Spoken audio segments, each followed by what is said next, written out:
हाँ भाई, hello guys, ये हमारा रोशन ट्रेडर्स। ये हमारा गाड़ी है कंपनी का। देख लीजिए आप लोग हमारी कंपनी। ये बच्चा लोग काम कर रहे हैं, यूपी बिहार उड़ीसा। सब मम्मी पापा भाई बीवी बच्चा को छोड़ के हैदराबाद को आए हैं। आप लोग थोड़ा सा लाइक कीजिए और अच्छा से लाइक कीजिए, ये हमारे बच्चे लोग खुश हो जाए। ये हमारे पिंटुआ, राजू, हमारे विकास भाई, हमारे रुस्तम भाई और हमारे ब्लैक कोबरा, इन्हों बहुत जानदार आदमी है। आप लोग से विनती है कि अच्छे से अच्छा लाइक कीजिए, हमारे पिंटू भाई को खुश कीजिए। देखो ये गेट बन रहा है हमारा, दिख रहा है आप लोग को। गेट बना रहे हैं ये लोग, बच्चा लोग बहुत मेहनत करते हैं, रात नहीं दिन नहीं। ये लोग खाना नहीं खाते एक टाइम पे खाए तो 2 टाइम नहीं खाते, लेकिन मेहनत बहुत दबा के करते, बहुत फास्ट करते।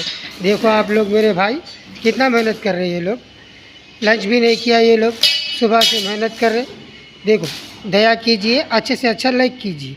हमारा कंपनी भी देख लीजिए आप लोग, हर चीज़ मिलेगा आपको यहाँ पे, सेफ्टी का आइटम हर चीज़ देख लीजिए आप लोग। ग्रिल बनेगा यहाँ पे, गेट बनेगा, डोर्स बनेगा, विंडो बनेगा, हर चीज़ बनेगा। दया कीजिए, अच्छे से अच्छा लाइक कीजिए।